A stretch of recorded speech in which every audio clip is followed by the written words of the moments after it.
All right, welcome back.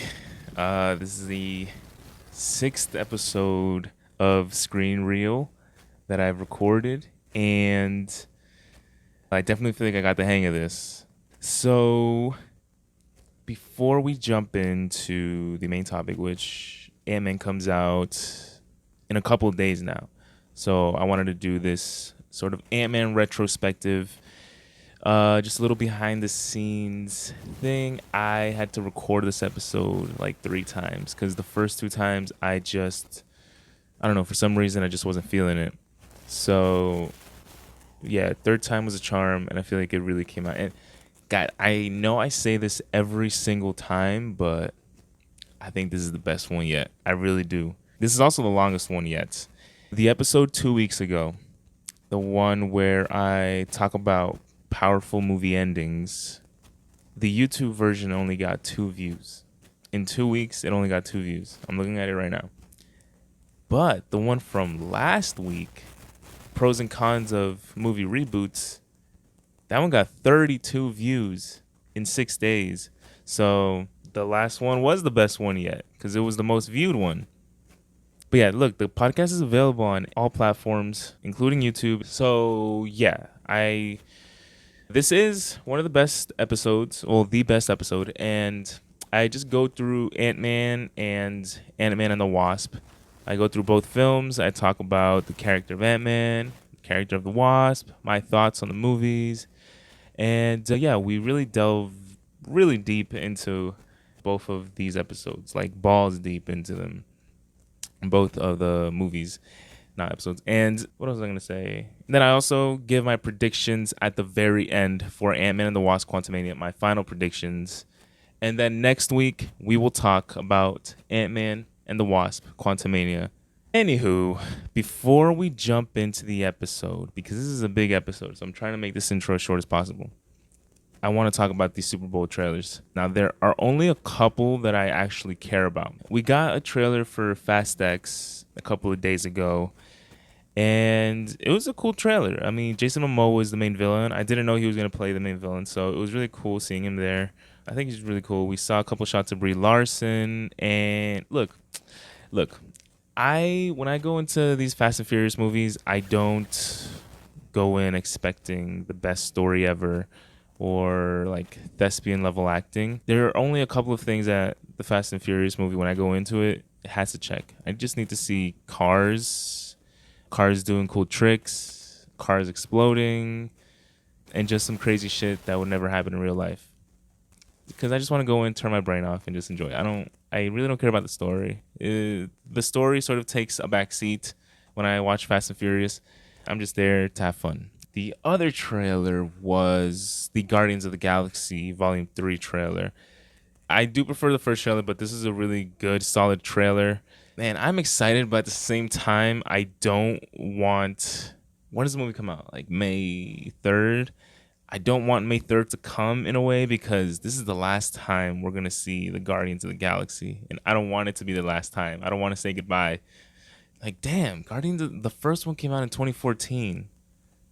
I was a freshman in high school. I don't know. I just had to pause and think about that for a second. Guardians of the Galaxy was in my top 10 most anticipated movies. So my expectations for this are extremely high, which is a dangerous thing. I think Rocket's gonna die. That's another thing that I'm not ready to see. I don't want to see that shit, man. I don't want to see Rocket die.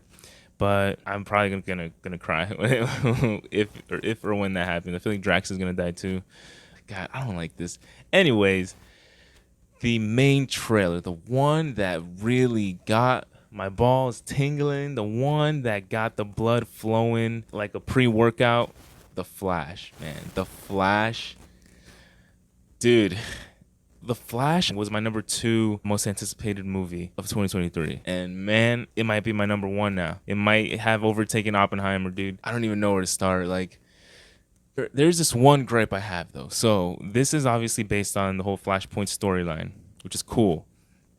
Like, Barry is going back in time to save his mom from dying. awesome. But in the original Flashpoint story, Superman was in there. He was like locked up in this like dark room away from the sun, and he was all skinny and scrawny and disgusting looking. And it looks like they basically just replaced the Superman character with Supergirl, because we see those exact shots except with Supergirl being in there. I don't know why they couldn't have just gotten Henry Cavill to just do that and instead of Supergirl. I feel like it would have been more impactful, especially because we have Zod there. Dude, seeing Michael Shannon back as Zod was dope as fuck. I'm one of the biggest fans of Man of Steel, so seeing Zod back was really cool. But would it not have been more impactful to have Henry Cavill, to have Clark Kent there instead of Supergirl to face Zod? It would have been more emotionally driven. I just feel like it would have had more of an impact because there's no type of connection between Supergirl and Zod. She doesn't have that history with Zod, so I don't know why they couldn't have just gotten my boy Henry, bruh. This is just like an ongoing story. Like, oh, why didn't they get Henry for the Shazam post-credit scene? Why did they have to put him in the Black Adam post-credit scene and not the Shazam post-credit scene? All right? Anyways, Ben Affleck looks so cool as Bruce Wayne and as Batman. And it's such a shame that he was introduced in Batman vs. Superman, because I feel like that just tainted his legacy forever. Like, it was dead on arrival, but man, my boy looks so cool as Bruce Wayne, and he looks dope as fuck as Batman. I just wish Batman vs. Superman was a better movie, man.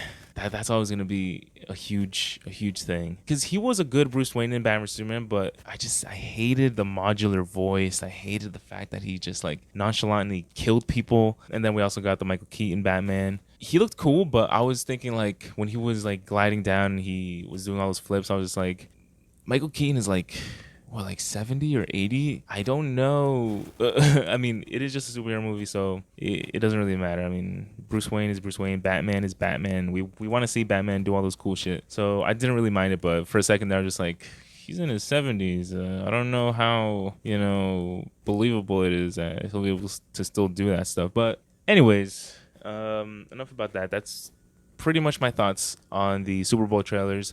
So anyways, let's jump into this episode. This one is a beefy one.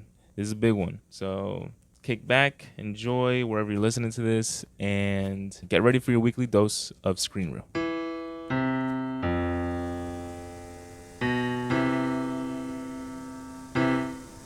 Ant-Man and Ant-Man and the Wasp. What I originally planned on doing was like talking about one movie first in one episode and then talking about another movie the following week. But I just thought, I don't think that would be enough to fill out an entire episode. So I just thought I would just talk about Ant-Man's legacy in one episode and just go through it like that. But without further ado, I just want to give some background on the movies and then sort of jump into my thoughts. But yeah, whatever. So, Ant-Man. The first Ant-Man came out in 2015. It was the movie immediately after Avengers Age of Ultron. So, and that's sort of been kind of the pattern following like Ant-Man and the Wasp, right? The sequel that came out right after Avengers Infinity War. So the Ant-Man movies have sort of been like this change in gear. Like we saw Age of Ultron and it was like this world-ending event, right? Ultron wanted to lift up a country and then like shoot it back down like an asteroid to destroy humans. And then we got the next film right after that was Ant-Man, which was a lot smaller scale. The main theme of the movie was just him trying to steal a suit. So it wasn't really a world-ending event. And then the same thing with Ant-Man and the Wasp, right? We got Infinity War. Like we saw Thanos snap. It was like this entire world-ending event. Actually, that was like a universe-ending event. And then we got Ant-Man and the Wasp right after, which was, again, a change in gears, which the main driving force of that movie was getting Janet out of the quantum realm. So, yeah, I do like these movies because they are smaller scale. However, Peyton Reed, which was the director of these first two and the director of Ant-Man and the Wasp: Quantumania, he, like, at this point, I'm guessing like 2 months ago, he came out and he said, like, yeah, the first two Ant-Man movies were like palate cleansers, but I told Kevin Feige, I want this third one to be an Avengers level movie. Like, I want it to be big. So I guess it would make sense because it's not really coming out after anything huge. The movie right before this was Black Panther: Wakanda Forever. I guess it was a big movie. Like it was a big movie, but it wasn't like a world-ending event. It was more of like a country-to-country politics and stuff like that. So I guess we are still kind of getting that change in gear because we're being introduced to Kang the Conqueror. But I'm very curious to see what this will open at the box office in its first weekend and how much it'll do worldwide. The first Ant-Man movie, right? It opened domestically. It opened to $57 million, which was, apart from The Incredible Hulk, it was the lowest opening weekend of any origin story MCU movie up to that point. So Iron Man 1 made $98 million opening weekend. The Incredible Hulk, as I just said, made $55 million. The first Thor movie made $66 million, and Captain America: The First Avenger made $65 million. So up to that point, it was the lowest, apart from The Incredible Hulk again, the lowest origin story MCU movie. However, it wasn't one of the lowest worldwide. So at the end of its theatrical run, Ant-Man, the first one in 2015, made $519 million worldwide. The first Iron Man made 586 million. The Incredible Hulk only made 265 million.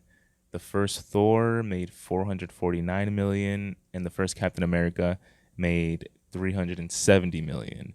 So it ranked as the second highest origin story MCU movie worldwide, just under Iron Man 1. So that's pretty impressive. It had one of the lowest opening weekends, but it ended up being one of the higher overall worldwide earners, again, for an origin story. Now, I've had some people say, like, why do you have to go over the box office numbers? And my response to this is, it's very important because at the end of the day, Hollywood is a business. When these movie studios decide to greenlight a project and make a movie, it's a business. So they're looking to get their money back. And as an audience member, the way we vote, the way we communicate to these studios that we want to see more of a specific product is with our wallets. So to me, I find it very interesting looking at the box office numbers because that is a reflection of what the audience wants to see. So yeah, that's the reason why I like looking at the box office numbers. And look, Ant-Man was the least earner at the domestic opening weekend, again with $57 million. And at the time, Ant-Man was this lesser known character. Like, no one really knew who Ant-Man was. I knew who Ant-Man was, but I didn't know anything about him except that he could shrink down and grow big. So here's the quick synopsis for Ant-Man 2015. Forced out of his own company by former protege Darren Cross, Dr. Hank Pym recruits the talents of Scott Lang, a master thief just released from prison. Lang becomes Ant-Man, trained by Pym and armed with a suit that allows him to shrink in size, possess superhuman strength, and control an army of ants. The miniature hero must use his new skills to prevent Cross, also known as Yellow Jacket, from perfecting the same technology and using it as a weapon for evil. Okay, so again, going back to it, the main driving force and plot of the movie is really just like, we need to take the suit away from this corporate dude so that he doesn't use it for his own evil intentions. The movie opens with a flashback, and we see like a young Hank Pym, a young Peggy Carter, and a young Howard Stark. And I thought that flashback, because that's the first scene of the movie. I thought that flashback was a great way to start it off because we get introduced to Hank Pym. Now, he isn't our main protagonist, it's Scott Lang, but Hank Pym is the driving force of Scott Lang becoming Ant-Man. So I thought it was a good idea to introduce him first. And then also in that flashback, because we see Peggy Carter and Howard Stark, it was a great way to establish that this movie does exist within the greater MCU. And we get a lot of other references to the greater MCU as we move on into the movie. But this, like, right off the bat established, yes, this is the same world that Iron Man exists in. This is the same world where Captain America went under the ice. This is the same world where Thor is, like, yeah, like where all of this exists. So I thought that was really cool. And it expanded the lore as well because, like, we see Peggy Carter again. The last time we really saw her was in Captain America, the first Avenger, at least the younger version. We saw the older version and she was in the hospital in Captain America, the Winter Soldier, but we sort of see that she did continue to live on after Steve Rogers. Like, I'm obviously looking too much into this. It's not that deep, but to me that's what I see. Like, this is a character that did live on, and it sort of just gave like a third dimension to these movies. Like, these characters don't just exist within the 2 hours that they're on screen. They do continue to exist outside of the movies as well. So yeah, this is me being an English teacher and just looking way too deep into little things. But anyways, after that scene, we do get introduced to Scott Lang, and he's in jail. And I thought it was a good scene because he is actually friends with the rest of the prison mates there, and they're saying goodbyes. And we get introduced to Luis, and we all know that scene where he's first introduced about how I think his mom got deported and his dad died or something like that, and his girlfriend left him, but at least he got the van. That was a really, really, really funny scene. So what I really liked about the movie was that even though Scott, again, like, the thing that caught me off guard is that he's a criminal. He, right off the bat, he's very likable, and we see that he is not a bad person. He's just very flawed. And I think in general, audiences like for their hero to be flawed because it's a way for us to relate to them more, which is why it's kind of hard to make a Superman movie. Just as a side note, it's kind of hard to make a Superman movie because Clark Kent is just this goody two-shoes and just hard to relate to someone who's just, like, quote unquote perfect, if that makes sense. But they do a good job of showing what his motivation is. So we get a scene where he goes to his daughter Cassie's birthday and he brings her this toy, but the stepdad and the mom, they don't want him there. And something that I found very interesting that connects to Ant-Man and the Wasp: Quantumania is, even in this movie, Scott is talking about his lost time with his daughter because he's been in jail, right? And I don't remember how long he was in jail, but when in that scene in the porch, when he's talking to his ex-wife and his daughter's mom, he's talking about the lost time that he's had away from his daughter and that he wishes he could just, like, get that time back. And that, based on the trailers at least, that seems to be the driving plot force for Ant-Man and the Wasp: Quantumania. We see in the trailer that Kang is telling Scott that he can give him that time back, and Scott Lang just wants that time back as he was gone for 5 years and he didn't see his little girl grow up. So I thought that was really cool. When they were having that conversation on screen, I was like, oh shit, even back then they were exploring that plot point. So I don't know if this was always planned. I remember being in high school. I remember my junior year of high school, so it was like 2016. There was this, like, report that came out that Kevin Feige had the MCU planned up until 2028. So I don't know if that was real, if there was any truth to that. There was another report now that came out that said that Kevin Feige plans out every 3 phases. So I guess, I mean, by the end of phase, 6, it'll be basically 2028. Yeah. I mean, who knows? But also on another side note, Black Panther: Wakanda Forever, the original story was about T'Challa struggling with being gone for 5 years and not seeing his son grow up. So I don't know if they had originally planned this story for Black Panther, but then, when unfortunately Chadwick Boseman passed away, they had to change the story for Black Panther: Wakanda Forever. If they decided to just use that story for Ant-Man and the Wasp: Quantumania, or if we were just going to get 2 stories back to back with basically the same exact plot, who knows? So then Scott Lang goes on and he steals the Ant-Man suit from Hank Pym. And I really like that scene because even though like Scott had up to this point, he's been portrayed as kind of goofy character, and even like his sidekicks, they've been portrayed as these goofy characters. In the scene where he's like breaking into Hank Pym's house and he steals the Ant-Man suit, we really see how smart he is, because he faked Hank Pym's fingerprint and he was able to break that metal door with like ice. Like ice expands, but metal doesn't. So I thought that scene was really cool, and it really did showcase that Scott Lang isn't just this goofy idiot. Yeah. So and then the other cool thing about that was that, again, back to what I said at the beginning, is that Hank Pym like planned this entire thing out. So Hank Pym really, he's like the main driving force for Scott Lang becoming Ant-Man. And anyways, Scott decides to return the suit, but then he gets caught. So the stepdad takes him to jail because the stepdad is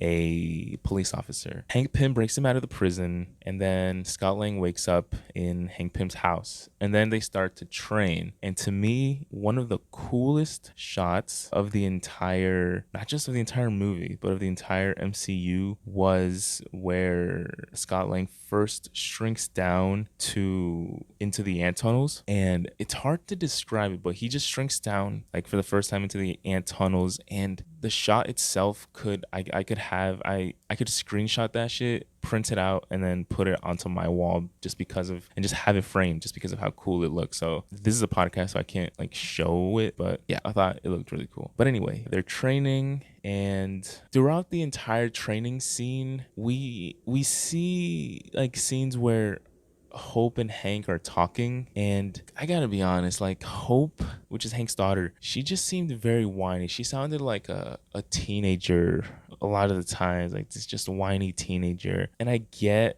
why she was acting that way. Like Hank Pym is lying to her about how her mother died, so I get that it would bother her, but I just thought the execution of it, and I'm not knocking on Evangeline Lilly's acting, I just think that it just could have been done better. It could have been portrayed a lot better. So yeah, and then also the other thing, this is like a nothing thing, but her hair, I didn't like her hairstyle here. It just looked a little weird. So I'm not a fan of that. Again, that's just like a nothing thing. But anyways, throughout this entire Scott Lang story, we also get Darren Cross, which he is the main antagonist of the movie. He's just this like corporate guy. He used to work with Hank Pym, but Hank decided to like retire the whole Ant-Man project. So like Darren Cross is just trying to find out that secret and stuff like that. Anyways, he's running these tests for the yellow jacket suit to be able to shrink down, and he's doing tests on like lambs, but they keep failing. But then at one point in the movie, he finally gets it right, and then he's going to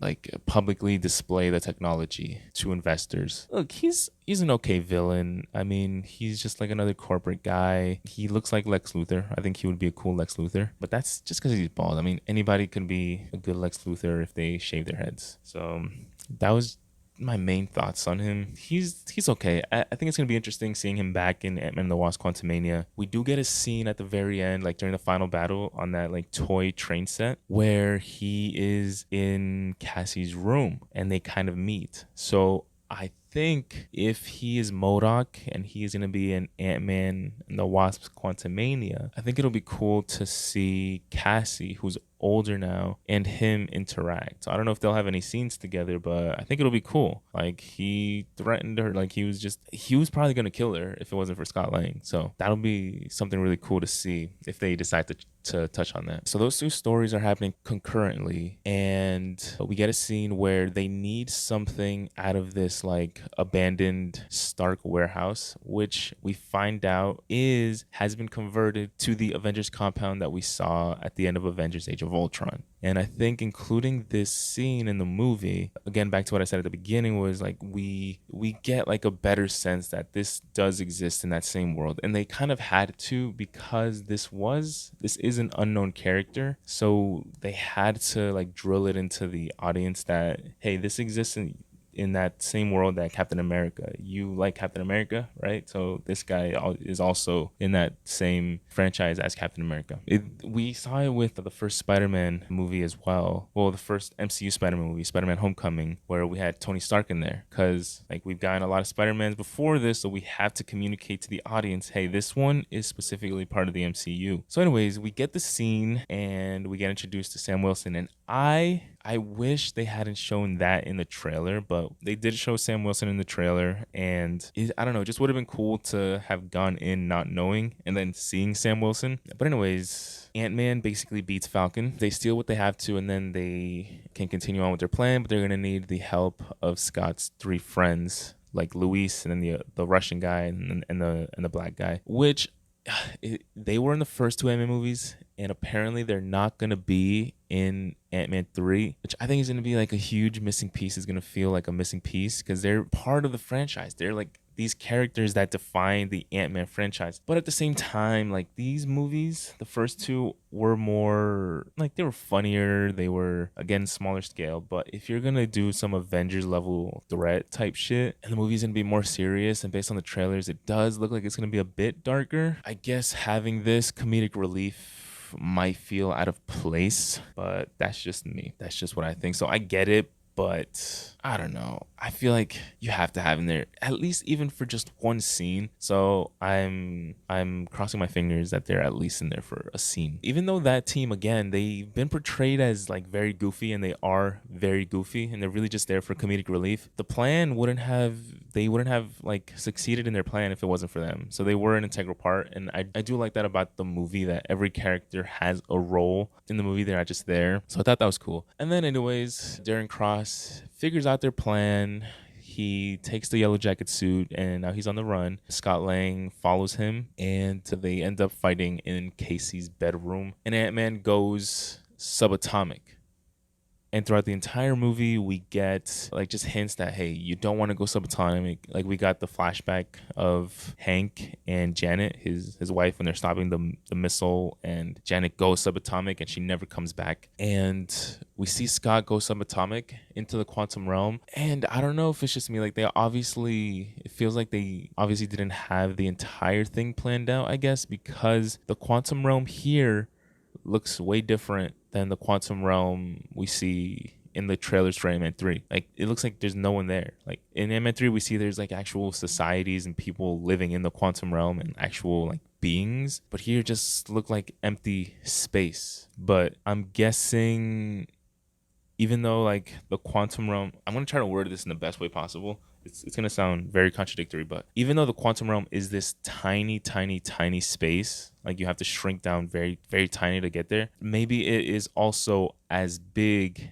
as outer space. So like if you were like, not every part of outer space, like the real outer space, has life in it unless you go to like Earth, right? Or maybe whatever other planets have life. So maybe the quantum realm, even though it's like this tiny space and time, it is actually big. That makes absolutely no sense, but that's just how but at the same time, again, I don't know shit about the quantum realm, at least not much. We're obviously going to get a lot more explanation in Ant-Man and the Wasp: Quantumania. When the Loki show was airing, there were theories that like, hey, maybe the TVA exists in the quantum realm and the quantum realm exists outside of time, which we sort of got a hint of that in Endgame, where they go into the quantum realm at one point in time and come out of it at a different point in time. So maybe that theory is true. Maybe that's what it holds. Like maybe you shrink down so much you get transported into a different dimension or some shit. I don't know. But anyways, Scott goes out into the quantum realm and he comes back, which surprises Hank. He's like, well, Janet went down there and she never came back, but you went down there and you did come back. So you have to tell us what you saw. And that's basically where the movie ends. Oh, I mean, Darren Cross gets sort of like, because Scott Lang fucks up his suit and then it just starts shrinking in different parts, and then he kind of just disappears. And obviously he's in the quantum realm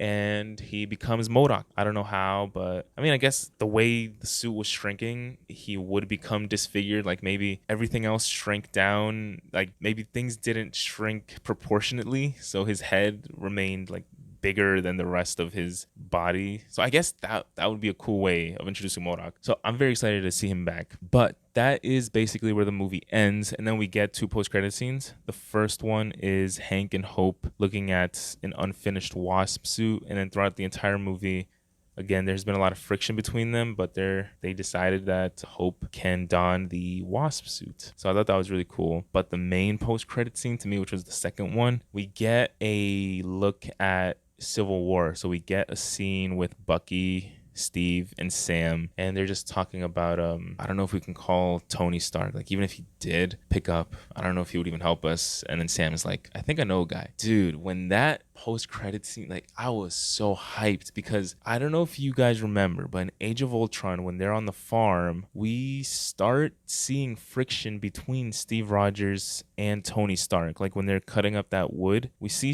friction between the different ideologies that Steve and Tony have. So getting like a look into that, like Steve is like, hey, like we could call Tony, but I don't even know, like if he picks up, I don't know if he would even want to help us, blah blah blah. It's like, whoa, like we already know what Civil War is. We know Steve and Tony are gonna fight. Like we already knew Civil War was coming out, but like seeing that is just like, oh, I wonder what gets them to that point where they're not completely on the same page anymore. And then yeah, that basically teased that Scott Lang was going to be in Civil War. We get the classic Marvel thing where Ant-Man will return, so that was really cool. And the one thing though, it didn't really make sense, because throughout the entire movie, Ant-Man, like Scott Lang is like, you know, my days of breaking into places and stealing stuff are over. I want to stay out of jail. I need to be here for my daughter, and yada yada yada. But then in Civil War, Scott Lang just like willingly goes to help Steve Rogers, and I get that Scott is like a huge fan of Captain America, but it just story-wise didn't make sense, because at that point in the movie, Steve Rogers was a fugitive and he was running from the law. So if your goal is to be able to stay out of jail to have more time with your daughter, is going to help out this criminal, which Steve Rogers at that point, based on what laws were in place, he was a criminal at that point. So it just didn't really make sense. And that's sort of one of the other issues with cinematic universes and everything having to connect, is that if you want this character to appear in this other movie, it might have to contradict what just happened in their own movie. Another example of this was at the end of Iron Man 3. At the end of Iron Man 3, Tony Stark destroys all of his Iron Man suits, and then he says, I'm giving up being Iron Man. I'm done. I'm going to be here for Pepper. I'm just going to be Tony Stark. He gets the arc reactor removed from his chest. It's like, oh, okay, cool. And then at the beginning of Age of Ultron,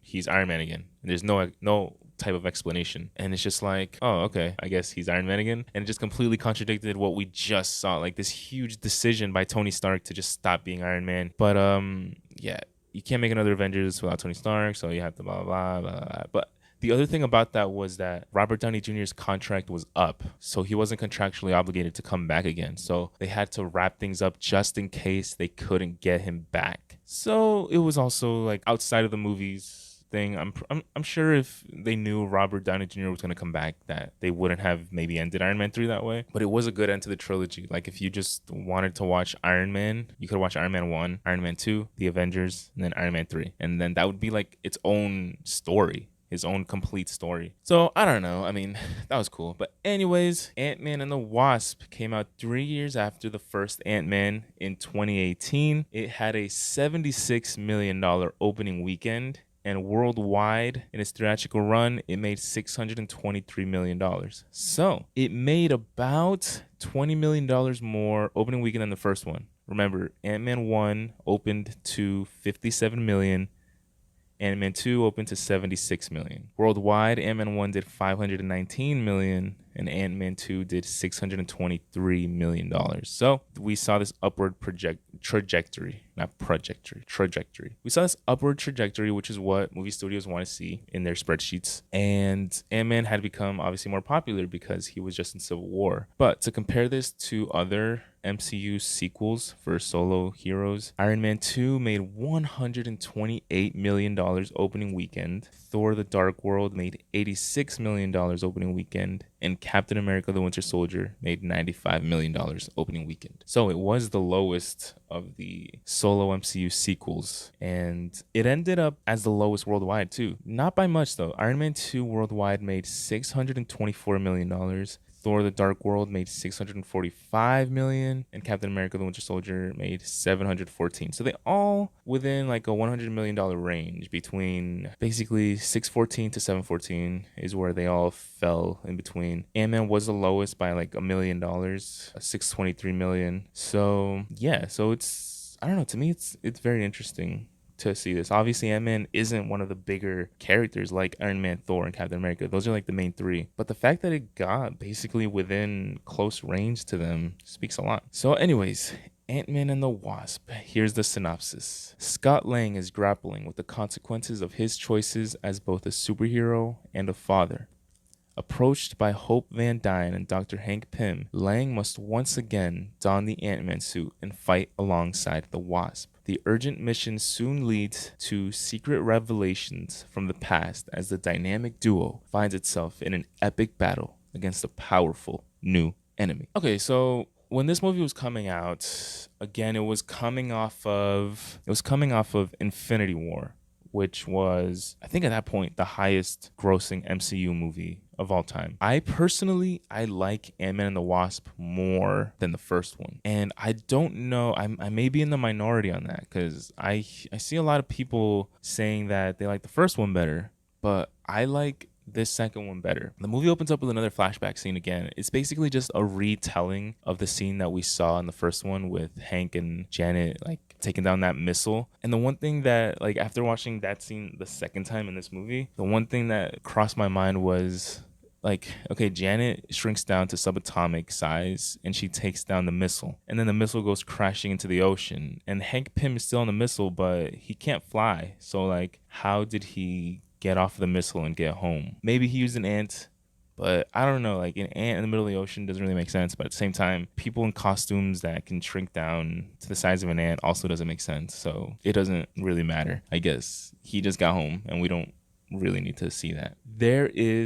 So like I just said, I do like this movie more than the first one. And I think, to me, after watching it again, the reason for that is because of the inclusion of this Detective Wu character played by Asian Jim. I really like his scene. So like the first time we get introduced to him is when, at the beginning, like after Scott Lang is playing with his daughter and he sort of crashes, like his foot goes through the fence and that ankle collar thing goes off because it's outside of the perimeter. Detective Wu shows up to the house, and I thought that was a really cool introduction scene. It was really funny, and Scott Lang does that card trick, and that is sort of like a running character thing. He asks him how he does it, and then later on in the movie, we see him trying to do it, but it doesn't work. And then when we see him again in WandaVision, he does that card trick and he actually does it right. So that's like a really cool character development thing, and it's actually kind of funny. And the other thing, the way the story picks up after the story of Civil War, I thought was good, because it makes sense that Hank Pym and Hope would be mad at Scott Lang for stealing their suit and going to help this fugitive and then not telling them about it. So I feel like that makes sense. And that is like a theme that we see throughout the movie, because there's a scene between Scott Lang and Hope where Scott asks her, like, if I would have asked you to come with me, would you have come? And then Janet's like,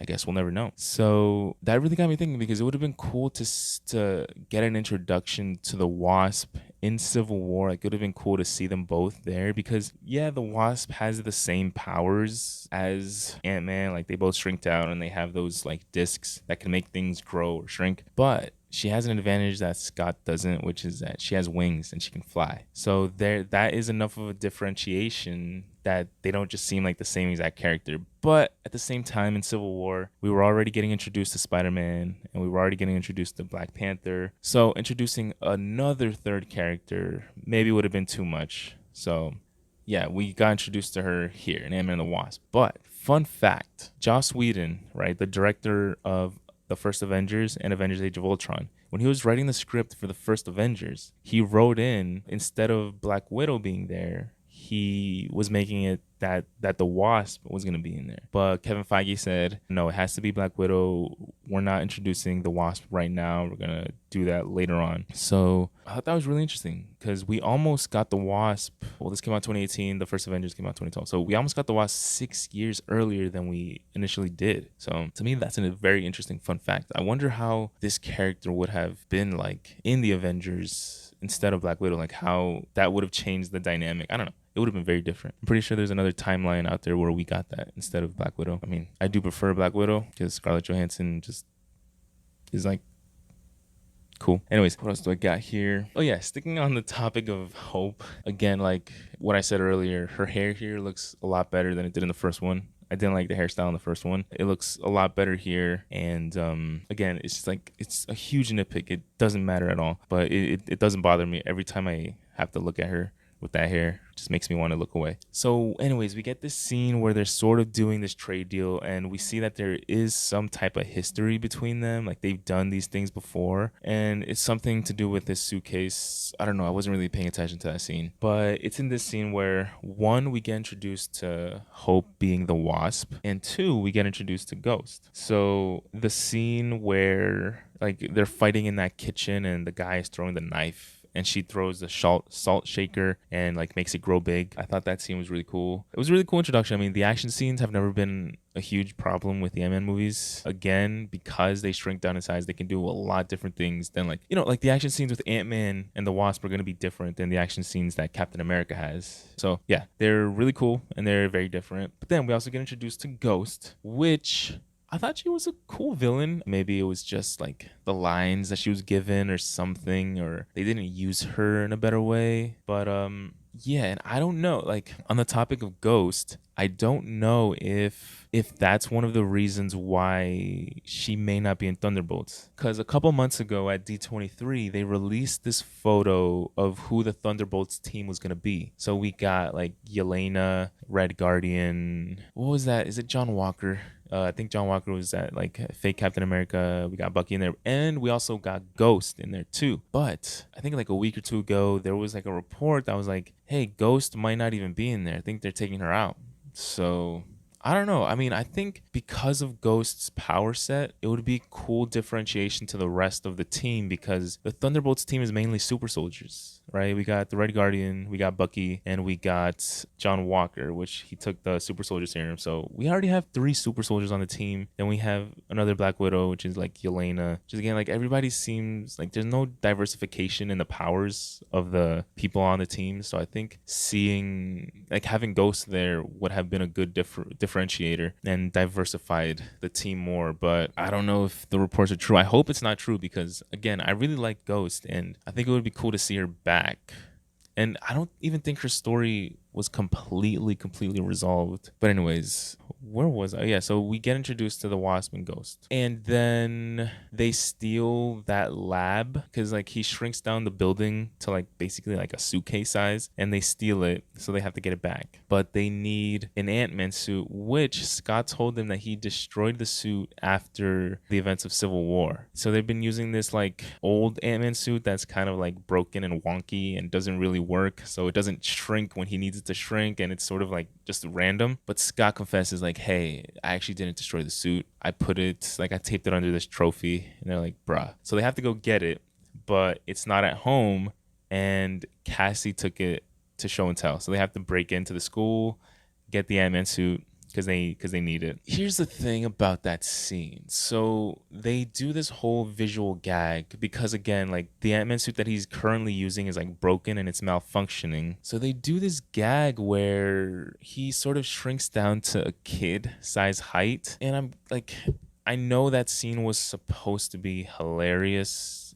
I personally didn't find it all that funny. I don't know why. I just didn't. And like they make a lot of jokes about how, hey, do you want a apple juice or something like that? Like they make these jokes, and it's like I see where the comedy is. Like I see how it's supposed to be funny, but just to me the jokes didn't land. So anyways, they go to wherever Ghost is, and before that scene we got introduced to Bill Foster, which he has a history with Hank Pym and they hate each other. But it's revealed to us that Bill Foster is working with Ghost, but he's just trying to help her find a cure. Bill Foster isn't a bad guy, because when we first get the revelation, it's like, oh shit, he's a bad guy because he's working with Ghost. But right after this scene, after Scott, Hope, and Hank escape, we get a scene with Ghost and Bill Foster, just the two of them. And Ghost is like, I'm going to have to kidnap this guy's daughter in order for them to do what I want them to do. And Bill Foster's like, chill. We need to do this the right way. I'm not going to, if you're going to do that, then I'm not going to help you anymore. So, you know, we I really like that scene because up to that point we're like, oh shit, Bill Foster just double crossed them and blah blah. But no, he's actually a pretty good guy. So, anyways, yeah, Scott Lang and Hank and Hope, they get the lab and there's this entire scene where Janet takes over Scott's body and like helps them, kind of like a GPS tracker, show them where she is in the quantum realm. I thought that scene was a little too much for me, and I remember when I first saw it,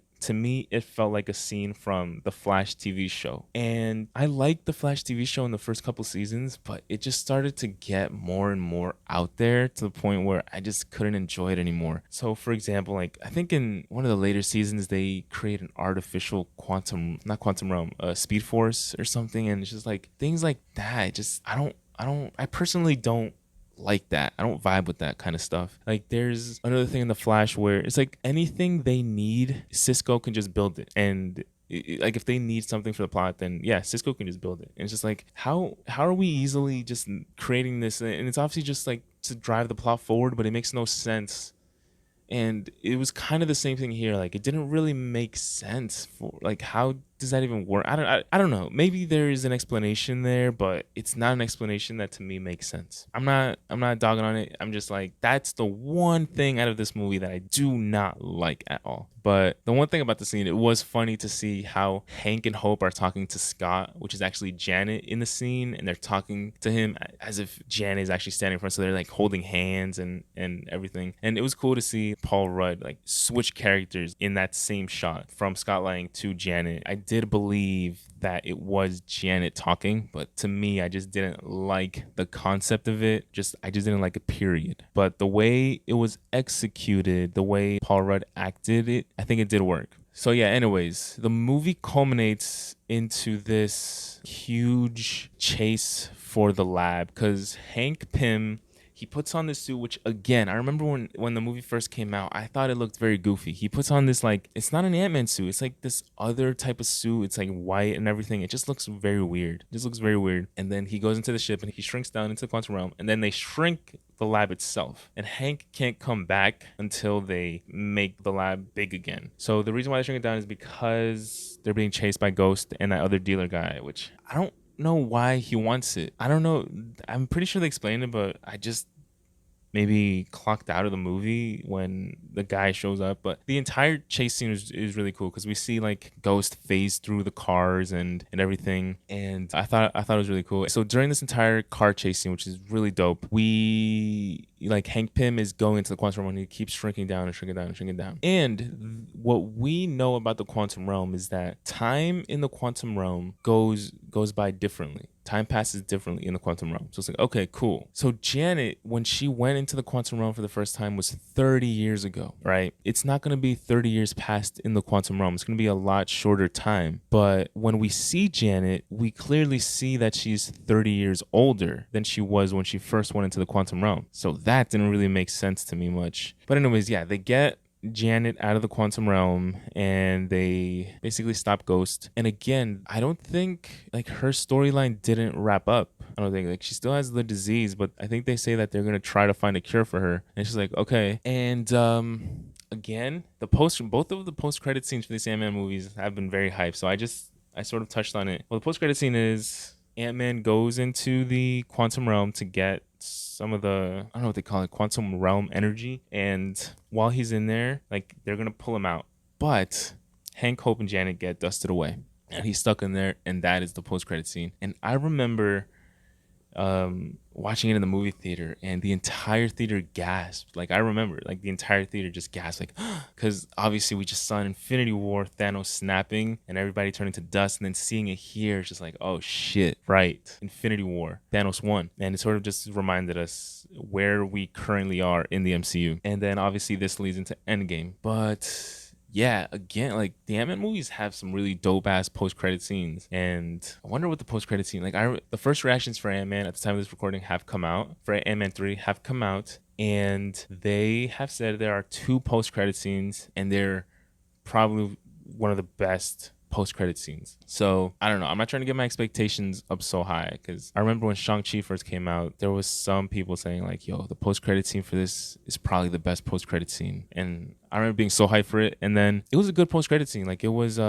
Shang-Chi and Captain Marvel, Bruce Banner, and Wong talking about how the rings are like sending out a signal to someone or to somewhere, but we don't know what. So it was a really good post-credit scene, but it wasn't like, oh, the best post-credit scene. Now let me get into my predictions for Ant-Man and the Wasp: Quantumania. So there are some theories that post-credit scene in Shang-Chi, it belongs to Kang, that the rings belong to Kang, because what we know about the rings from Shang-Chi is that the rings have been around for so long, like we don't know when they were created. So maybe they belong to Kang or something like that, or like they could be from another planet or any, but there's a mystery behind these rings. And then because of the post-credit scene saying it's sending out a signal, maybe it's calling for Kang. I mean, we haven't gotten an answer to what that is, but maybe we'll get the answer here. Maybe those rings are for Kang. I don't know. I think it's a very interesting theory. I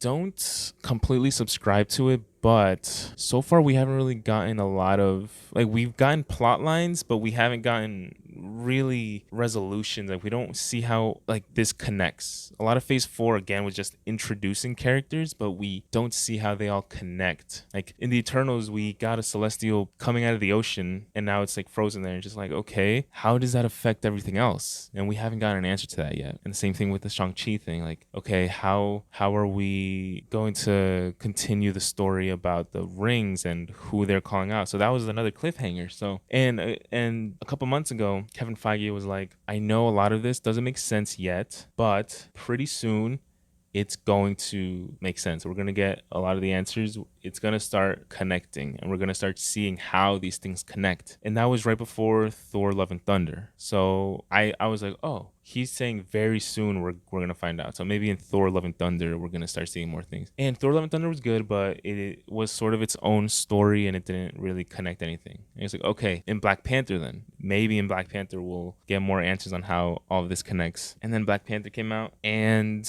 we didn't really get much answers to it. We just got introduced again to new characters and new concepts. And so, okay, so that didn't really give us answers about how everything connects. So maybe in Ant-Man 3, we've been getting a lot of, again, the director saying this is an Avengers level movie. So maybe in this Avengers level movie, I feel like it would make sense to connect everything. I mean, we are getting introduced to Kang the Conqueror. Well, we got introduced to him in Loki, but that was, wow, what was the name? It was like He Who Remains. And he was Kang, but this is actually Kang the Conqueror. That's his like name. That's the name of this variant. So this might be the version of Kang that'll be the main villain of Avengers Kang Dynasty. So I feel like because in this movie we're getting introduced to the main villain of this like multiverse saga, this is where things have to connect. I feel like it does hold merit that maybe the Shang-Chi rings do have something, like maybe it's sending out that beacon call. Maybe it is going to Kang.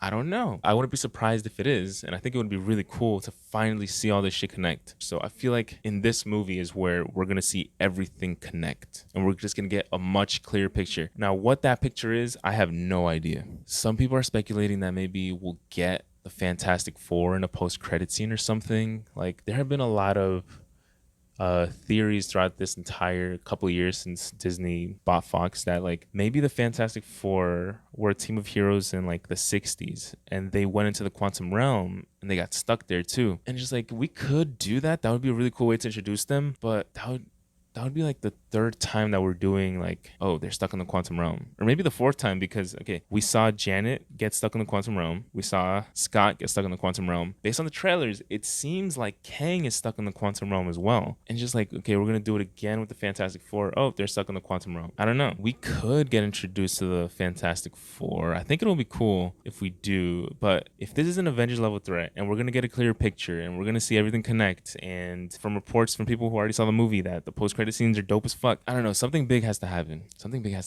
It could be anything. Like the whole multiverse shit. You could literally do anything. I don't know. The more I'm thinking about it, the more excited I'm getting for Ant-Man Quantumania. But I don't really have any solid predictions, but let me just throw some shit out there. I'll throw them as absolutes and just so I can have some shit out there. Okay. I think definitely, I feel like Kang is going to win in this movie. I don't think Ant-Man is going to win and it's going to, like, the story's going to wrap up completely nicely like the other two have. I think it will leave on not a cliffhanger, but it'll just, like, this will be one of the movies where the bad guy wins. I don't think Scott Lang is gonna die. I don't think so. I think Hank Pym might die. I feel like it's time. Like, if they want to make Kang seem like a formidable threat, one of the main characters has to die. Maybe Cassie dies. Dude, if Kang kills Cassie, that's gonna be a huge thing for Scott Lang. That's gonna be a huge thing for the story. But actually, now that I think about it, I don't think Cassie will die because I feel like they're building up to Young Avengers, so they've been introducing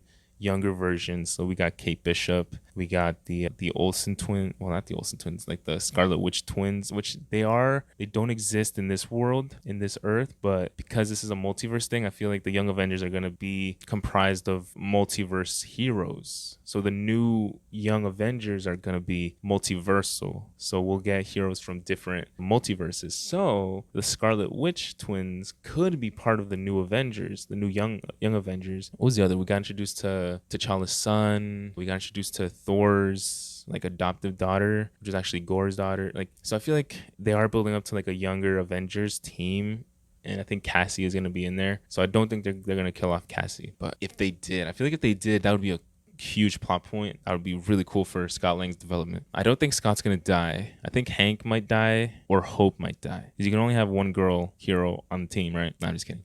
But I feel like Hope might die, because if Cassie also has wings, I actually don't know. I actually haven't paid attention. Like, does Cassie's costume in the trailers have wings? So, like, if she has wings and Hope has wings, I don't know, having two characters with the same exact power could be a problem. So I think there's a high chance for either Hank or Hope or both that'll die. And then my predictions for anything, like, huge, something like completely out there, I think maybe we'll see, maybe not the complete Fantastic Four, but maybe we'll see, like, Reed Richards in a post-credit scene. Again, this is out there. I don't think it's actually gonna happen, but it's like a completely out there prediction. Like, maybe we'll see Loki in a post-credit scene. Actually, I think that's, to me, it's not that too far out there, because we already saw Kang in the first season of Loki. We're getting Kang here, and then we're getting Loki season 2 this year, and I feel like that's the ending of this will lead into Loki, because the main villain at the end of Loki was Kang. So I feel like we're definitely going to see Kang in Loki. I'd be surprised if we don't see him in Loki season 2. So I feel like Ant-Man and Loki connect more than what we think. So I think there's a good chance that we see Loki in a post-credit scene, and that sets up Loki season 2. Do I think the rings are, like, the Shang-Chi rings have to do with Kang? At first, I wasn't even thinking about that, but, like,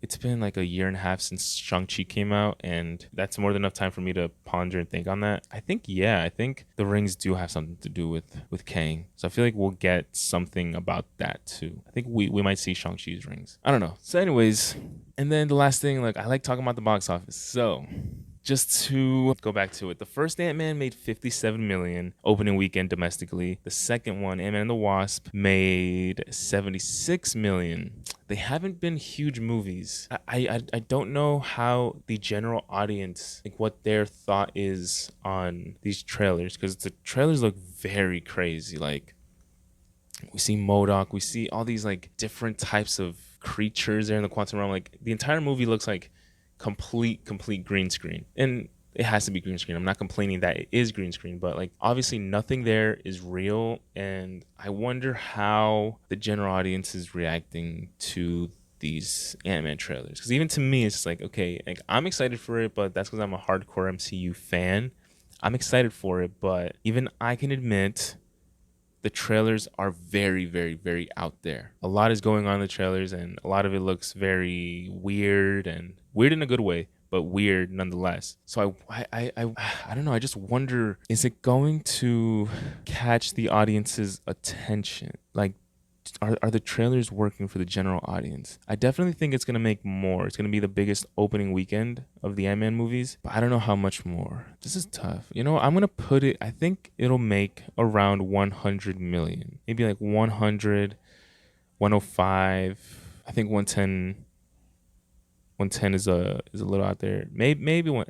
I'm gonna say around the 100 million. I think it'll make over 100 million, but it'll be closer to 100 million than 110 million. That's my prediction. It'll still be the highest Ant-Man movie opening weekend, and it'll be the biggest jump because we got 57 million for the first one, and then 76 million for the second one. So that was a $19 million jump. And then from 76 million to 100 million is a $24 million jump. So I think it'll do well opening weekend. I just don't think it'll hit that 120, 130, 140, 150 million dollar mark. And then worldwide, that'll just depend on how good the movie is. If the movie sucks, I don't know if it'll make all that much money. The first one made 519 million, the second one 623 million.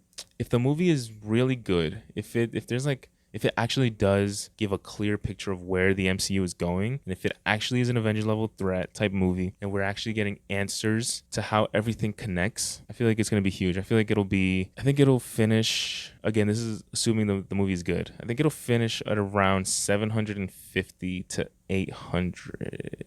Actually, I don't think it'll hit the 800 million. I think it'll hit 750. You know what? If it's a good movie, it'll hit 800. Thor: Love and Thunder made less than Thor: Ragnarok. It didn't hit 800. I think it was like around 750 as well. But most people didn't like it. I did like it, but because it wasn't all that well received, and I think it's the lowest Rotten Tomatoes score Thor movie. I think it's even lower than Thor: The Dark World. So that had something to do with it. But if the movie can be really good, then yeah, I think it could hit that $800 million mark because I think this is going to be huge. I think we're going to get a lot of answers. So that's my prediction. That's my prediction for Ant-Man and the Wasp: Quantumania. Dude, this movie comes out in a couple days. Got my tickets for Friday, and I hate when people post spoilers on YouTube. Like, they put that shit in the thumbnail and they put it in the title of the thumbnail. And it's hard to avoid. I got spoiled for Reed Richards and Doctor Strange in the Multiverse of Madness with John Krasinski, and I got spoiled with, what was it? Tobey Maguire in Spider-Man No Way Home. So I hope I don't get spoiled again. But anyways, yeah, those are just my thoughts on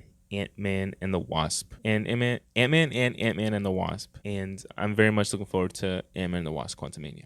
All right, guys, I hope you enjoyed that. Yeah, that was a long one, but it kind of had to be long because I'm talking about two 2-hour movies. So I had a lot to say, and then obviously the upcoming Ant-Man Quantumania, which comes out in just a couple of days. Guys, thanks so much for listening. Please be sure to tune in next week wherever you listen to your podcast. Look, we got this on Spotify, Apple Podcasts, Google Podcasts, Amazon Music, and Stitcher. And I got the video version on YouTube as well. So please like, comment, subscribe, follow, leave a review, do whatever you can. Share it with your friends, with your family. This is fun to me, and it would be cool to be able to keep on doing this. So anyways, that's pretty much it. Yeah, follow the podcast on Instagram at ScreenReel Podcast. And yeah, we'll call it a day. I'll see you guys next week, and we'll talk about all the coolness that hopefully is in Ant-Man and the Wasp: Quantumania. Peace.